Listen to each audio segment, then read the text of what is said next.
आज के इस प्रोग्राम के चेयरपर्सन और मेरे मित्र श्री प्रेमानंद कोच जी,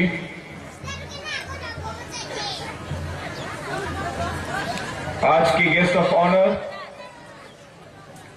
और राज्यसभा के एमपी और member of standing committee on home affairs doctor Rakesh Sinha ji, हमारे डिस्ट्रिक्ट काउंसिल के सीईएम श्री विपुल माराक जी, असेंबली में मेरे कोलीग श्रीमती एफसीए सांगमा जी, मंच पे उपस्थित श्री सेमानंद ब्रह्मचारी जी जो बोरकोना कालीधाम के अध्यक्ष हैं,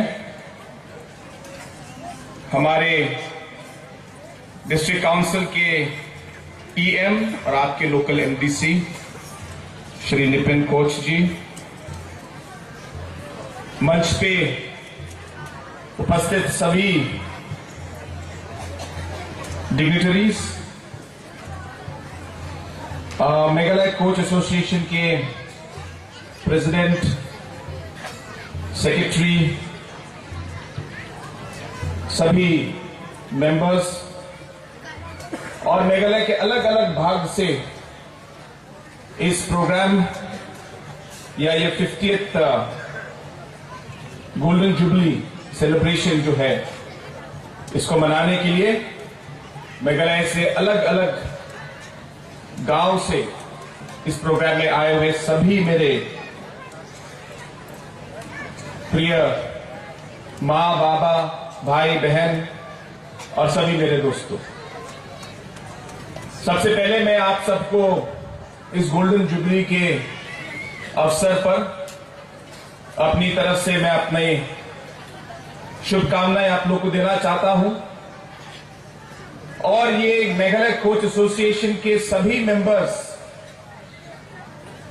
मेनली प्रेसिडेंट, सेक्रेटरी और अलग अलग लीडर्स जिन्होंने आज मुझे यहां पे बुलाया और आपके इस सेलिब्रेशन में मुझे भी एक आपने हिस्सा बनाया, इसके लिए मैं ऑर्गेनाइजिंग कमेटी और एसोसिएशन के सभी मेंबर्स को मैं धन्यवाद कहना चाहता हूं।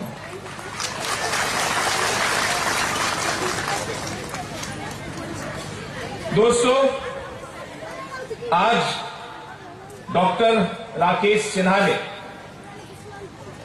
बहुत सारे अच्छी बातें कही, आप लोगों ने उनका स्पीच सुना और उन्होंने जो हमारे देश की डाइवर्सिटी के बारे में कहा वो बात मुझे सबसे अच्छी लगी। आज मैंने भी इनसे एक बहुत अच्छा एक कंपैरिजन जो उन्होंने बताया आज, वो मुझे सीखने को मिला उनसे। आज आप एनवायरमेंटलिस्ट लोगों से अगर आप बात करेंगे आपको बताएंगे कि एक जंगल की एक स्टेबिलिटी के लिए या उसको पूरा प्रोटेक्ट करने के लिए और उसको अच्छी तरह एक फॉरेस्ट को मतलब संभालने के लिए ये बहुत जरूरी है कि फॉरेस्ट में डाइवर्सिटी हो। इसलिए हम लोग बोलते हैं बायोडाइवर्सिटी।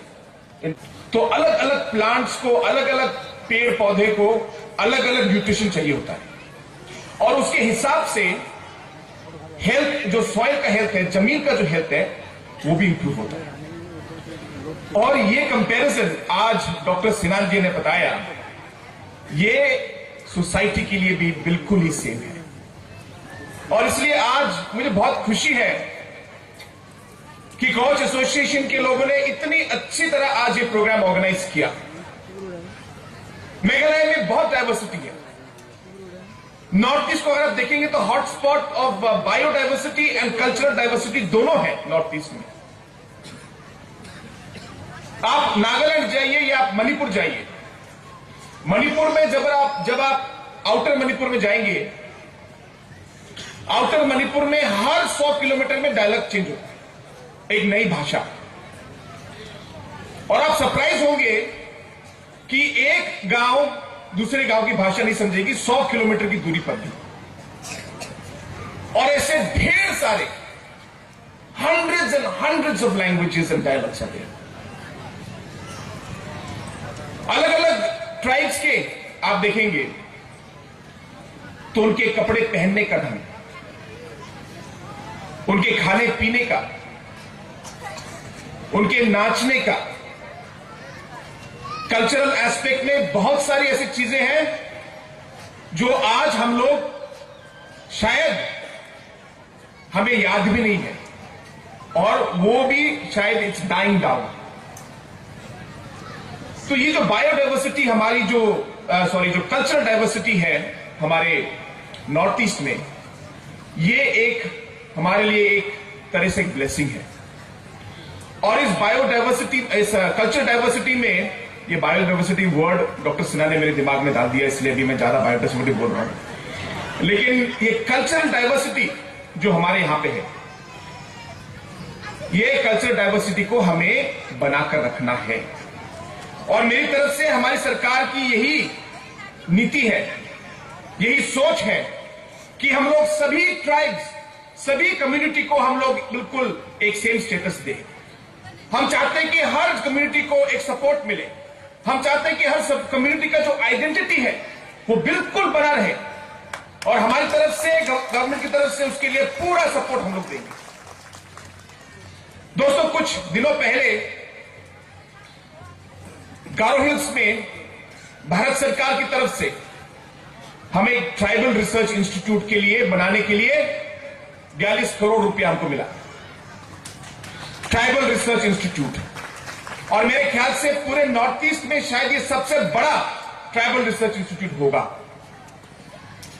और इसको बनाने के लिए काम शुरू हो गया है,